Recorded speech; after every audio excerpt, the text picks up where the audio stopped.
Leilui Nishmat André. Fredji. Raphaël Ben Gemara. Raphaël Ben Gemara. Ok. Et les Refoua Shlema Umira de Chava Esther Evelyn Bat Rachel et de Camille Bat Zohara. Yitzhak Ben Clara. Yitzhak Ben Clara. Et Yitzhak Ben Aziza. Yitzhak Ben Aziza. גם בני ישראל, כל בני ישראל. וכל חולי עם ישראל. כל החולים. Hein? Moshe Ben Oded. Et Moshe Ben Oded. On est à quelle page? Yud Bet Amud Bet. Yud Bet. Yud Bet. Amud Bet. Ok. Messieurs, et la continuation du mois de Shevat, quand vous voulez. Bet Amud Bet.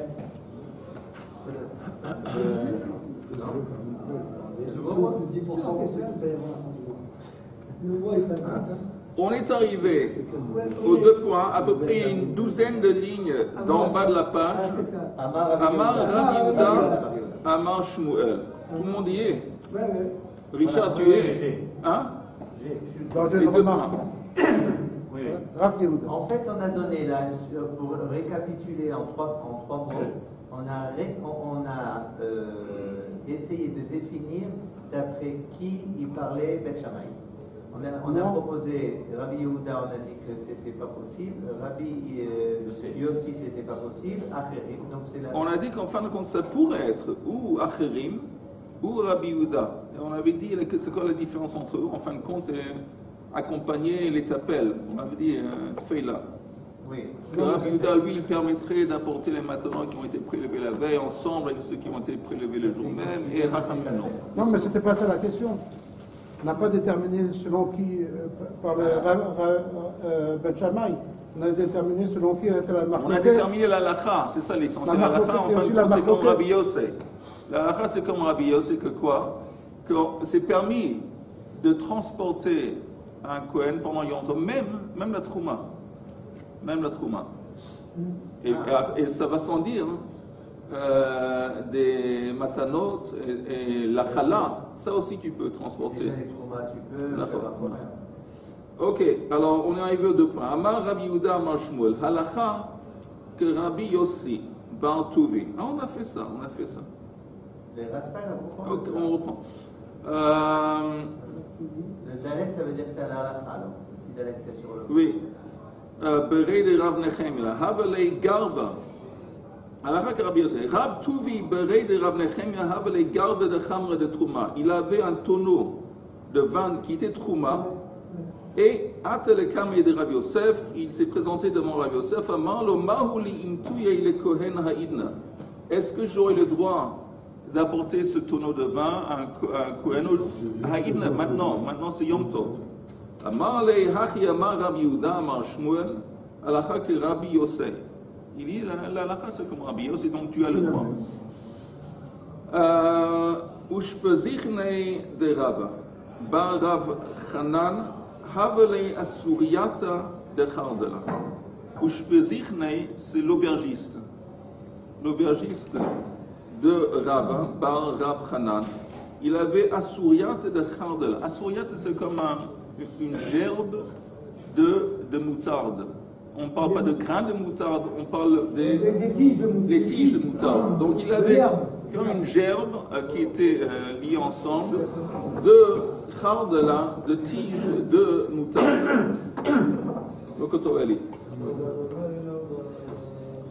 Amar le'mahu lefarouche umeichal minayu beyom tov. Il a demandé la question suivante. Mahu lefarouche, est-ce que j'ai le droit? Les grains de moutarde, ils sont comme des espèces de couverture. Comment on appelle ces couvertures en français? Un grain, il est dans une écorce, exactement. Est-ce que j'aurai le droit de frotter un petit peu les écorces pour libérer les grains et puis manger les grains? Est-ce que j'ai le droit de faire sortir les grains des écorces pour les manger pendant Yom Tov? Et encore une fois, il va faire cet acte de frotter les grains. Il va faire ça pendant Yom Tov. Normalement, pour manger, il n'y a pas de problème. On va voir. S'il les mange tout de suite, ouais. Ça ressemble au pipel, au poivre. Oui. Mao le farouche le meicha minoi beyom tov. Et l'ohav beyadei. Alors le Rav Bar Rav Hanan n'avait pas de réponse, il ne savait pas. Il ne savait pas. Il lui a pas dit, va demander à ton rabbin orthodoxe du quartier. Alors, hâte le Karmé de Rava, cette même personne est allée, je ne sais pas si c'est l'aubergiste ou si c'est Rava Bar Rav Hanan, ils sont allés à Rava, il a demandé à Marley, Molalin Melilot ou Mefachin Kitniot Beyom Tov. Il lui a donné le psak, ça c'est la lacha, que oui, pendant Yom Tov, on a le droit de Molalin Melilot, encore une fois, de séparer les grains de l'enveloppe, de leur écorce, et aussi bien Kitniot, comment on dirait Kitniot en français? Les épices. Non. Légumineuses. Des légumineuses, merci. Légumineuses, c'est la même chose. Les légumineuses, apparemment, ils sont enveloppés dans des espèces d'enveloppes. Et il a dit que tu peux, Yom Tov, tu peux les enlever. Sauf à Pessah. Pour les Ashkenaz, non. Eitive Abaya. Alors, Abaya, il apporte une kushia. Amolel melilot me'erev Shabbat le machar menaper miyad liyad be'ochel. Quelqu'un qui a frotté les melilot, les tiges, pour faire sortir les grains de l'enveloppe, il a fait ça quand? La veille de Shabbat.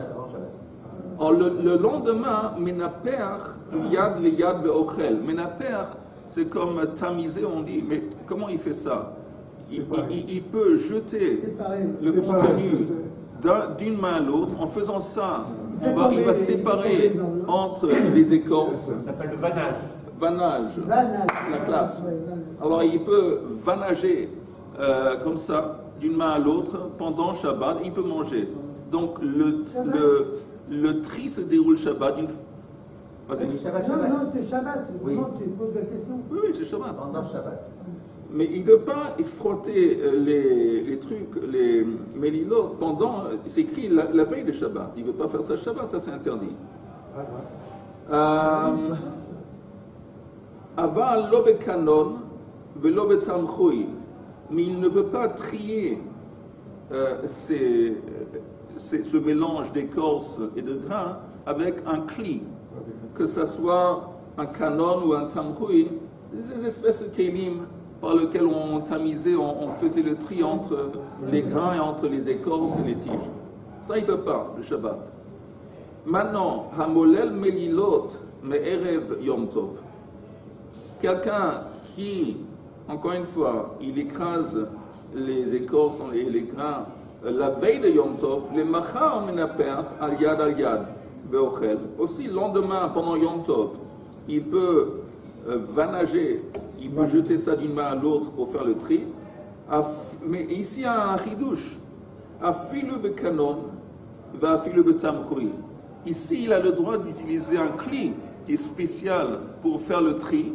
Pendant Yom Tov, il a le droit d'utiliser ce cli. Aval, lo betavla, velo benapa, velo bikvara. Il ne peut pas utiliser ces kélim, on va voir Rachid bientôt, pourquoi pas? Parce qu'ils sont grands. Et normalement, ces kélim, comme ils sont grands, on est habitué. Attends une seconde, je vais.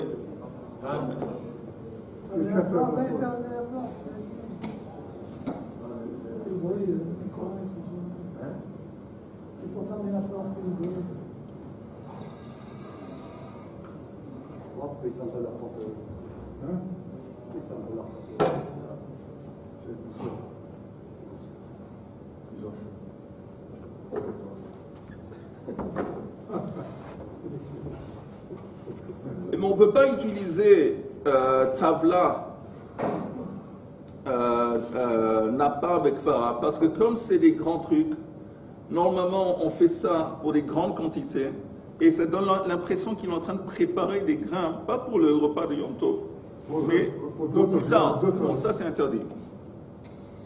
Alors la Gemara dit, elle précise de cet enseignement, elle fait une précision. Mais Erev Yom Tov, in, Ben Yom Tov, l'eau. Il te dit que tu frottes les grains. Quand? C'est écrit la veille de Yom Tov. Ça veut dire que la veille de Yom Tov, tu peux faire ça. Mais le Yom Tov lui-même, tu ne peux pas frotter les grains. Donc, ça contredit l'enseignement qu'on a vu. En haut, on nous a dit qu'on a le droit pendant Yom Tov de frotter les grains pour casser la couverture. Et là, on voit une braïta qui nous dit que tu fais ça la veille de Yom Tov, et le lendemain, pendant Yom Tov, tu fais le tri, tu jettes ça d'une main à l'autre, même tu peux utiliser un clé. Mais on voit que c'est Erev Yom Tov qui va frotter. J'imagine qu'il y a un meilleur mot que frotter les grains. J'imagine qu'il y a un mot plus professionnel qu'on utilise. Mais personne ne... Ok, c'est pas important. Mais on a tous compris le sens. À partir du moment où c'est Ochel Nefesh. Oui. Alors... Ochel Nefesh, mais Yom Tov, c'est permis. Ouais, pour séparer, il faut... C'est intéressant. Parce qu'elle dit un truc intéressant. Elle dit, mais écoute... Si c'est par ça, c'est pour les manger. Elle dit, si, en fin de compte, on sait qu'on a le droit à s'autoriser de faire des préparations pour préparer la nourriture. Chaque acte de préparation de la nourriture est permis pendant Yom Tov. Or, pourquoi ce serait une question si oui ou non on peut frotter les choses? Apparemment, c'est une évidence que oui. Mais on a vu avant, je ne sais pas si vous vous rappelez, on a parlé du Eli. Le Eli, c'est un pilon de bois qui était gros et tout ça, ce qui était fait pour broyer broyer des grains de blé. Et on avait dit qu'il y a une marloque, si on pouvait utiliser cette planche de bois pour étaler de la viande dessus et découper de la viande. Mais on ne peut pas broyer des grains de blé pendant Yom Tov. En dépit du fait que c'est une préparation. Ça, c'est compréhensible. Ouais. Mais de séparer le grain de l'enveloppe. Oh, ça on le fait. Oui, non. Attends. Séparer. Tu parles de trier. Non, il y a deux choses. Non. Alors quand il fait ça, tout ce qu'il fait, il casse le couvercle dans lequel se trouvent les grains. Après, on a besoin de faire. Après, on a besoin de trier. On a besoin de séparer entre les grains. Il y a un mélange. Le type, il fait comme ça. Alors maintenant, devant lui, il y a un mélange d'écorce et de grains et de tiges. Il y a un mélange. Maintenant, ils sont séparés. Non, maintenant, ils sont tous mélangés. Après, il a besoin de séparer. Alors, l'acte de séparation, s'il le fait d'une certaine façon, c'est permis pendant Yom Tov. Mais on voit que c'est écrit que l'acte de frotter les grains, apparemment, c'est écrit, il le fait la veille de Yom Tov. Alors, demain, c'est homme. Alors, tu viens de me dire que c'est permis de faire ça pendant Yom Tov. Apparemment, nous, on voit ici qu'il y a une contradiction. Frotter. Enlever l'écorce, c'était un Frotter, ouais, frotter. Attends, une Avant, seconde. on a vu que, moi je rebondis sur ce que dit Eddie en fait, on a vu que enlever l'écorce, ça posait un problème. Et c'était pour manger pareil, encore une fois, je comprends pourquoi est-ce que ça posait un problème. Répète ta question, je m'excuse. On a vu juste avant que enlever l'écorce posait un problème. C'est écrit dans une braïta, hein, que ce soit la veille, que ce soit Shabbat ou Yom Tov, l'acte d'écraser ou de frotter ces grains pour briser l'écorce, pour pouvoir... Ça se déroule la veille de Shabbat, ça c'est évident, et même c'est écrit que tu fais ça la veille de Yom Tov. Après, il y a une deuxième étape de séparer dans ce mélange, un mélange de grains et d'écorce brisée, de tiges, tout ça. L'acte de séparer, ça se fait pendant le jour même. Mais la Gemara s'étonne, elle dit, mais dans cette braïta, c'est écrit que tu broies ou tu frottes ces grains la veille de Yom Tov. Ce qui est valable, peut être valable aussi si on voit que je ne supporte pas la tomate, par exemple. La peau de la tomate, c'est gênant. Je prends une tomate du Yom Tov, j'enlève la peau pour la manger. C'est permis ou pas? Ben oui. Mais tu as... Je fais une séparation. Non, mais tu as le droit même d'enlever la peau pendant Shabbat. Ouais, pour les... Même pendant Shabbat, c'est comme si tu comme tu entends comme une banane. Okay, mais c'est une séparation. Oui. Et là aussi c'est pareil, c'est une séparation. C'est différent parce que quand tu enlèves la peau, disons la peau, tu manges un repas, tu as un poulet. tu manges un poulet pendant ton repas, tu ne veux pas la peau. Non, un poulet. Alors tu enlèves la peau et de suite tu manges la viande de la poule. Oui. La même chose, une banane, tu enlèves la peau, tu manges. Mais si tu as devant toi, tout ça c'est mélangé. On te dit le Shabbat, si tu fais que le achar yad, tu fais ça d'une façon un peu bizarre. C'est permis le Shabbat, mais tu ne peux pas utiliser un cri qui est fait pour ça. Et le Yom Tov, tu peux utiliser un cri, tant que ce n'est pas un grand cri. Mais quoi que ce soit, apparemment, on a une contradiction à l'autorisation, ce qu'on a vu avant. On aurait le droit de le faire Yom Tov et la droite. Tu voulais demander une question, je Non, je m'excuse. veux juste dire la richesse de langue française. Frotter, il y a 14 trucs. Griser, épousseter, éroder, étrier, battre, blanchir. Alors, lequel correspond à- garder, C'est pas bon. cirer. Lequel correspond à C'est notre pas cas très bon. Le plus bichonné, attends, le plus Ah, c'est, bichonné. attendez, égriser, éroder, je pense que Non, c'est pas le bon terme. Éroder, non. éroder, Non, c'est pas le bon terme. Hein. Ok, on va mettre ça en parenthèse, érodé. On va continuer. La Gemara dit, frictionner. Ah, c'est bon. ah ça c'est pas mal, ça j'aime, frictionner. Afilu teima beyom tov. Tu peux dire qu'en fin de compte, frictionner les grains, ce serait permis même pendant Yom Tov. Simplement, comme dans le premier cas, on a précisé la veille de Shabbat, Tana Seifa Nami Me'erev Yom Tov. On a utilisé le même langage pour faire une symétrie que dans la Seifa, on dit la veille de Yom Tov, mais ne précise pas, ne pense pas que c'est Dafka. On pourrait faire ça aussi Yom Tov. Pourquoi on a parlé qu'il fait ça la veille de Yom Tov? Pour faire une symétrie avec le début, quand on parlait de Shabbat, là c'est sûr que tu peux seulement faire ça la veille de Shabbat. Comme on parlait la veille de Shabbat, quand on parle du cas de Yom Tov, aussi on parle de la veille de Yom Tov. Mais ça ne veut pas dire que tu ne peux pas le faire pendant Yom Tov, tu peux. C'est ce qu'on dit. Alors la Gemara dit, ok, mais il y a un truc en attendant, un truc apparemment révolutionnaire, bouleversant qu'on vient de découvrir. Imken, si c'est ainsi, Matsinu Truma chez Zakai Beharamata. On a un cas où on aurait le droit de prélever la Trouma pendant Yom Tov. Vous vous rappelez, on avait dit avant, on ne peut pas prélever la Trouma pendant Yom Tov. La plus forte raison Shabbat. On ne peut pas. Il avait dit que oui. Non. Ah, pendant Shabbat. Le Shabbat. Non, Rabbi Yossi, le sujet avant, c'était, tu entends, Chaim, Oui, oui. c'était de transporter la Trouma au Kohen. Mais l'acte de séparer, de prélever, ça c'est... Personne dit qu'on peut. Apparemment, on avait dit avant, tout le monde est d'accord que tu ne peux pas prélever la Trouma. Mais si apparemment on nous dit que tiens, apparemment on a une preuve que oui, on peut prélever la Trouma. Quelle est la preuve? Regardez le dernier Rashi. Imken, de Molalin Medilot Beyom Tov. Si tu me dis qu'on a le droit, on aurait le droit de frotter ces grains pendant le jour de Yom Tov, Matsinu Trouma chez Zakai Beharamata. Apparemment, ça veut dire qu'on est permis aussi de prélever la Trouma. De Stam Shigolin, Lo Mafrishin Trouma, Achiyasu Dagan. Parce que normalement, à quel stade, à quel moment est-ce qu'on va prélever la Trouma? Pas quand le grain il est enveloppé, il est dans la tige, sur la tige, mais seulement une fois que le grain a été séparé. Oui. Alors maintenant qu'on va, pardon? Oui, quand c'est séparé. En grain. En grain. Alors maintenant qu'on va séparer les grains, Achiyasu Dagan, Ve'amolalan Beyom Tov, Le'ochlan, Mafrish Mehen Trouma al Korcho. Forcément le type, quel est le but de frotter ces mélilotes?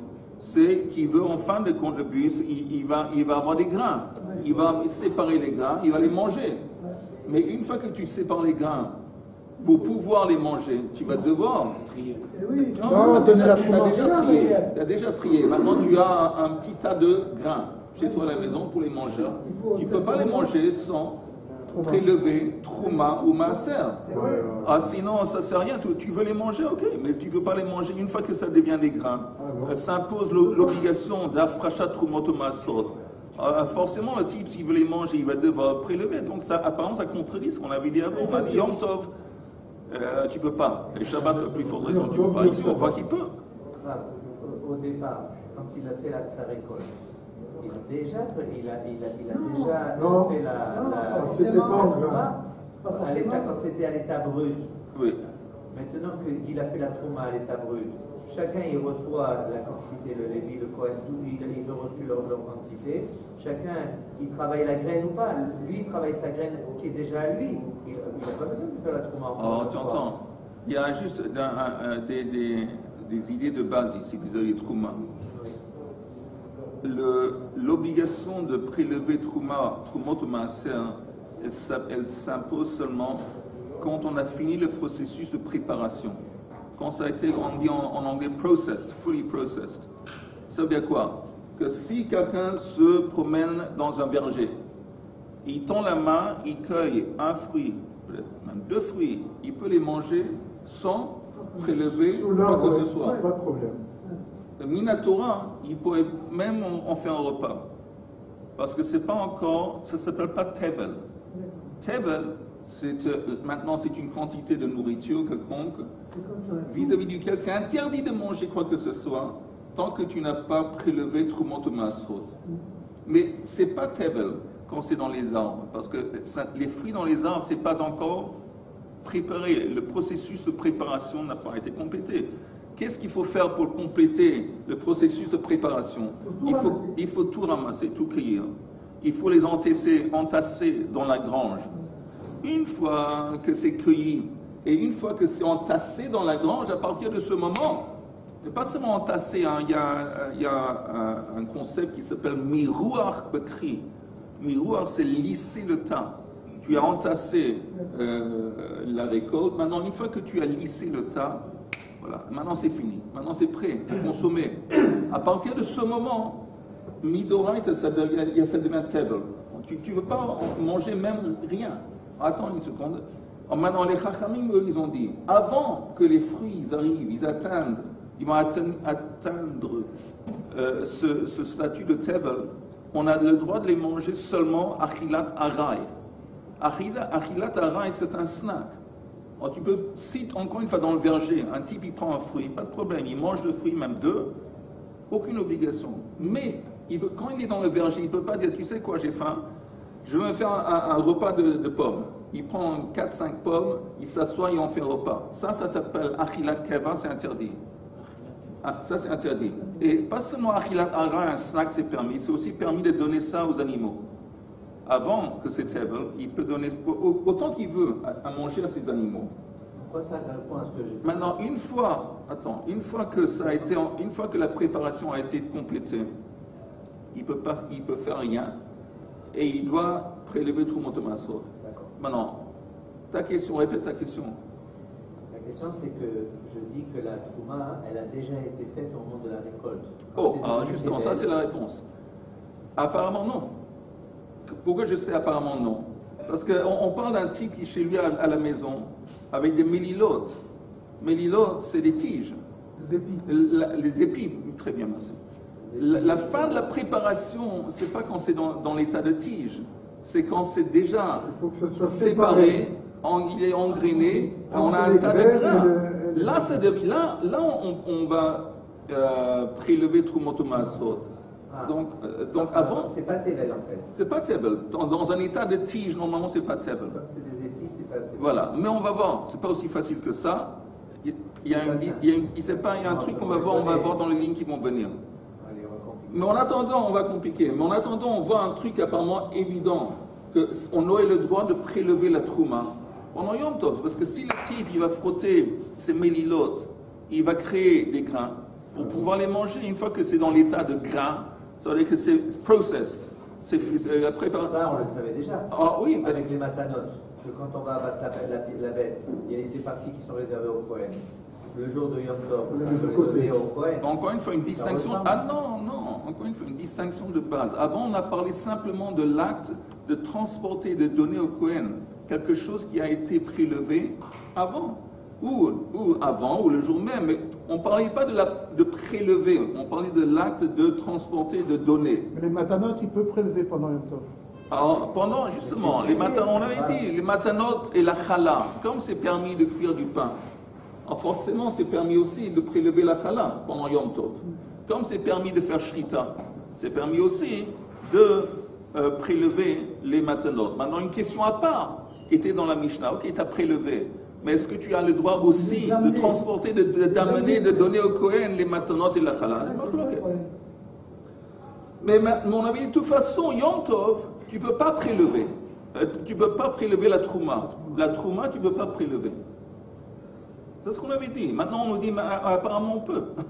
Apparemment, on peut.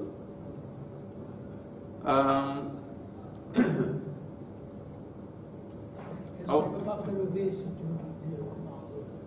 un enseignement général? On ne peut pas prélever. Ou alors on ne peut pas prélever seulement si on doit la transporter? Non, c'est deux dossiers à part. Deux trucs à part.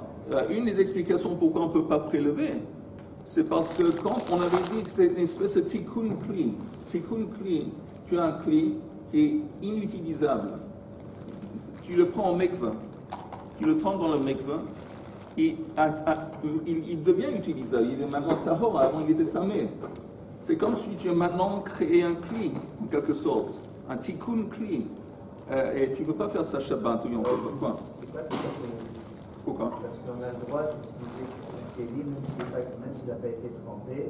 Si on n'a pas pu le tremper et qu'on a besoin de ce kéli, on a le droit d'après la base. C'est pas bien de continuer à l'utiliser. Il faut éviter d'utiliser un kéli qui n'a pas été trempé. Mais si on n'a pas le choix, on peut l'utiliser. Non. Si c'est un kli qui est tamé. Non, un kli qui est neuf. Non, je ne parle pas d'un kli qui est neuf. Un kli qui est tamé. On a un scénario, il y a un kli qui est tamé. Alors, on ne peut pas le tremper dans le mikveh pendant ni Shabbat ou Yom Tov. Pourquoi? Parce que quand tu le trempes dans le mikveh, tu le rends utilisable. C'est qu'il metaken. Maintenant, c'est la même idée un petit peu avec un frachot trumot ou masot. Tu avais une récolte qui était immangeable. Parce que tu dois prélever. Non, que tu prélèves trumot, tu le rends utilisable. C'est comme tikkun kli aussi. C'est une des raisons qu'il me semble que c'est interdit. Mais on va voir. Mais la Gemara dit encore une fois. Imken, l'avant-dernière ligne. Vous y êtes? Si tu y es, tu as une question? Alors, quand on a fait les graines d'une main à l'autre, quand on a obtenu une quantité valable de Yom Tov, il n'y a pas eu de masse. Comment on va faire? Non, tu peux pas manger. Non, alors, donc, est-ce qu'on ne peut pas prélever? Tu dois prélever. Non, mais Yom Tov, on peut prendre un peu de... Le type, on parle ici de quelqu'un qui prépare pendant Yom Tov des grains pour les manger. Oui. La Gemara dit, bon, s'il veut les manger, évidemment, il va devoir prélever auparavant Troumot ou Masrot. Donc on voit bien que c'est permis apparemment de prélever la Trouma. D'accord. Alors ça veut dire que s'ils ont obtenu, je ne sais pas, 100 grammes, ils vont enlever 10 grammes, ils vont l'emmener au Kohen On ne parle pas ici de l'emmener au Kohen, mais on parle tu entends l'obligation de mettre de côté, tu as un tas de grains, de déclarer, ça c'est Trouma, et tu mets ça de côté, tu ne peux pas le manger. Après, si tu le donnes au Kohen pendant Yom Tov ou pas, c'est un autre dossier. D'accord. Mais apparemment, oui. Non, c'est quand même étrange de se dire que c'est une tare de faire ça Yom Tov. Oui, je suis d'accord avec toi que c'est amusant. Mais la Gemara est aussi étonnée. Elle dit, tiens, apparemment c'est permis. Deux lignes avant. אם כן מצינו תחומה שזכאי בהרמתה, בתנן, לא אם אמרתם בתחומה שאינו זכאי בהרמתה. On a cité la Mishnah, Beit Shammai, Beit Hillel. Et on avait vu dans la Mishnah, on avait comparé Matanot et Chala et Trouma. Et c'est Beit Shammai qui dit, mais tu ne peux pas comparer, ils sont différents, parce que Trouma, tu ne peux pas prélever, et Matanot et Chala, tu peux. Alors la Gemara dit Lokasha, il n'y a pas de contradiction. Là, on passe en haut de la page suivante. Rabbi Yosef bar Rabbi Yehuda. C'est deux opinions différentes. Regardons. Je continue, on va voir le Rashi. Détail, c'est enseigné dans la Braïta. Hechnis shibolin, la asot mehen issa, ochel mehen aray. Vepatur. Quelqu'un qui fait rentrer chez lui, à la maison, des tiges avec des épis de blé, dans le but de les transformer en issa. Issa, c'est de la pâte pour faire du pain. Alors ça veut dire quoi? C'est quoi le dernier stade de préparation? Comme il veut manger, il veut transformer ses grains en pain. Alors on sait que le dernier stade de préparation, c'est la pâte. Ouais. Oui, le pain. Alors, attends une seconde. Oui. Mais la fin de la Mais la Gemara dit Ochel mehen, on parle de Yom Tov, bien sûr. Ochel mehen arai, vepatur, le vepatur. En attendant, il a ses épis, plusieurs épis il peut en attendant prendre quelques grains et les croquer. Il n'a pas besoin de la friche trouma ou maaser. Pourquoi? Parce qu'on avait dit que l'obligation de prélever trouma et maaser, elle se pose uniquement sur la dernière étape de préparation. Comme lui, il avait en tête de faire Issa, donc quand il fait sortir quelques grains, des épis, il les mange, il les croque, je ne sais pas quoi. C'est l'ochayav de Troumot ou Masrot, parce qu'on n'est pas, c'est pas Tevel, c'est pas encore Tevel. C'est la chala. Chala. Chala, il va prélever. Oui. Non, il y a deux choses. Il y a Trouma et il y a Chala. Non. La Trouma, c'est la chala. La Trouma, c'est la Chala. La Trouma, c'est la chala. C'est-à-dire que si les quatre là, il veut utiliser ses épis de blé pour faire du pain et qu'il finisse son processus pendant Yom Tov, il devra faire la chala, prélever la chala. Il doit prélever la chala. Y a pas mais on nous dit ici, ok, alors si tu as décidé de transformer tes grains en chala, en pain. Alors, ça veut dire que la préparation, maintenant, en attendant, tu prends quelques grains des épis, tu les manges. Oui. Pas de problème, c'est comme le type dans le verger, il va cueillir un fruit, deux fruits, il les mange. Pas de problème, parce que c'est pas encore Tevel. Tevel, c'est un concept qui s'applique quand la préparation a été complétée. Une fois que la préparation est complétée, une fois que c'est, disons, une pâte, ça c'est la dernière stade de préparation, comme une pâte, maintenant tu dois séparer la chala. Ou tu dois séparer la trouma dans un autre cas. Ok? Ce qui est intéressant, c'est que même s'il a fait il a fait comme il fallait la trouma, il a fait le tevel. Il a prélevé la trouma pour quand il va faire le pain, il devra faire la chala quand même. Même s'il a encore une fois. Il a fait le tevel, il a prélevé pour le c'est quoi? Tu entends, le tevel, c'est pas quelque chose il a fait la graine, au stade de la graine, oui. La graine de blé, au stade d'arriver à farine, je ne sais pas quand c'est arrivé à son. Il a pris la quantité pour la trouma pour le Kohen. Quand il va faire le pain, il sera quand même chayav la chala. Alors non, encore une fois, il faut juste préciser.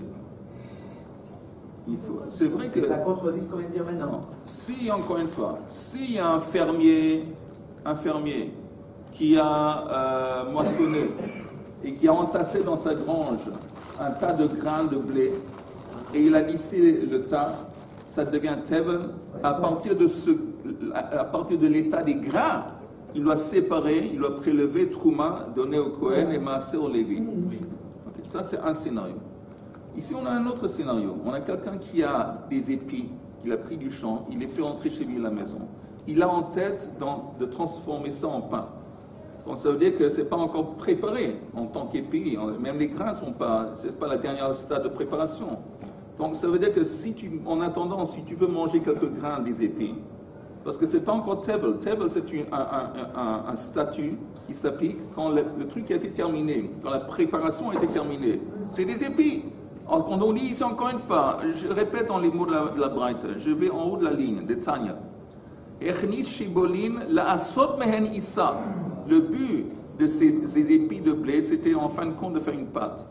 Ochel mehen arai, il peut en attendant manger des épis, comme manger des grains en tant que snack, arai, fait patour. Patour de quoi? Il est patour de trouma ou maaser. Maintenant, s'il les fait rentrer, les molelan de Melilot, ça veut dire qu'il n'a pas en tête de faire du pain. Il a en tête justement de faire des grains. Il veut manger des grains. Alors là, c'est une marloquette. Rabbi Mechayev, Rabbi dit que, alors là, dans ce cas, quand tu veux des grains, alors si tu vas prendre des grains maintenant, c'est la dernière stade de préparation. On va pas les moudre, on va pas faire de la pâte. Tu veux des grains. Alors, ça veut dire qu'une fois que c'est à l'état des grains, tu as enlevé les grains des tiges et des choses. Maintenant, voilà, c'est fini. Alors si c'est fini, attends René, si c'est fini, selon Rabbi, tu dois prélever tout le monde au Masrot. Rabbi Yosef et Rabbi Yehuda Poter. Mais lui, il dit non, tu n'as pas besoin. Donc encore une fois, selon Rabbi, apparemment, oui, il y a Maaser, le Yom Tov. Oui, tu es obligé, si tu veux manger des grains, une fois que les grains ont été séparés de la tige, et du couvercle, et de l'écorce et tout ça, tu peux pouvoir les manger. C'est déjà arrivé au dernier stade de préparation. C'est table, et ça t'obligerait même pendant Yom Tov de prélever. La trouma, c'est comme la chala. On a dit, c'est autorisé de prélever la chala pour pouvoir manger le pain que tu as le droit de manger pendant Yom Tov. Ça, c'est Rabbi. Tandis que Rabbi Yosef et Rabbi Yehuda, lui, il dit non. Mais j'aimerais, avant avec lui, René. Oui. J'ai compris que si on est dans le champ, sous l'arbre, quelque chose comme ça, de cueillir et tout ça, quelque chose, d'accord, on peut manger une pomme sans fleur. Mais là, il a fait rentrer la récolte à la maison, pas sur place, pas dans le champ. Il est en dehors du sadé. Vous voyez ce que je veux dire? Il n'est pas dans le verger. Il n'a pas dit. Il y a une autre idée. C'est quoi l'autre idée? C'est quand on introduit de la récolte par l'entrée principale de la maison. Ça s'appelle Ro'e Pnei Habayit. Ça aussi, ça rend la récolte Tevel. Ça rend la récolte Tevel. Mais apparemment, pour que ça devienne Tevel, tu dois le faire entrer, il me semble, quand c'est déjà dans l'état de grain. Tu fais entrer des grains chez toi à la maison, tu passes par le seuil de la maison, par l'entrée principale, Tevel. Dorénavant, tu ne peux plus manger quoi que ce soit sans prélever. Mais ici, si tu rentres dans la maison, tu ne portes pas des grains, tu portes des épis. Donc, c'est-à-dire, il n'est pas encore complété, ce n'est pas encore prêt à consommer. Le fait que tu as traversé le seuil et tu es passé par le seuil, l'entrée principale, ce n'est pas Tevel. Maintenant, on a ici, encore une fois, regardons le Rashi en haut de la page. Ha Rabbi Yosef Rabbi Yehuda. Rashi dit, Le'olam molelin melilot le divrei hakol. En fin de compte, tout le monde est d'accord que tu aurais le droit d'écraser, de frictionner, quoi que ce soit, ces épis pendant Yom Tov. Vedekashelan imken matsinu truma shezakai beharamata. Et si tu as un problème d'une question, parce qu'on avait dit avant, on ne peut pas prélever la trouma pendant Yom Tov, in vadai matsinu. C'est sûr que oui, on peut. Il y a des cas où on voit qu'on peut. À libre de Rabbi, selon l'opinion de Rabbi, de Amar yesh trouma bemelilot. Parce que Rabbi dit que les grains, même en état de grains, si c'est la dernière étape, si en fin de compte tu cibles les grains, c'est ça que tu veux manger, tu ne veux pas transformer les grains en pain. Alors une fois que, si la dernière étape, c'est ça qui compte. La dernière étape de préparation, c'est les grains. Alors une fois que c'est devenu des grains, tu dois prélever trouma ou maaser, selon Rabbi. Et dans la Mishnah où c'est écrit, on n'a jamais vu qu'on peut, prélever la trouma pendant Yom Tov. Ça, c'est l'opinion Rabbi Yosef et Rabbi Yehuda hi. De Amar ein trouma bel melilot. Parce que lui, il dit que quand on parle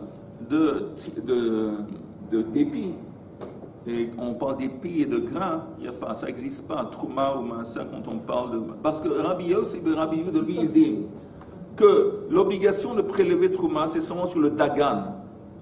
On va voir ça dans le Rashi plus tard. Tant que ce n'est pas dagan, même si en fin de compte tu vas manger, même si tu veux manger des grains, ce n'est pas dagan. En tant que c'est pas Dagan, il n'y a pas d'obligation de prélever Trouma au Maser. Dagan, c'est la quantité. Non, Dagan, c'est le nom qu'on donne aux grains qui ont été déjà séparés des tiges et des épis et qui ont été entassés. À partir de ce moment, ça s'appelle Dagan. Tu veux un Kaddish? Tu veux t'arrêter? Non, c'est toi qui es C'est bon. C'est C'est bon. On dit bon. Il s'appelle Sidbon. Dis-moi. Il y a une personne encore? On est avec toi, c'est bon, non? On va arrêter ici. Ouais. Et puis, Blineda, on reprend ça dimanche. En attendant.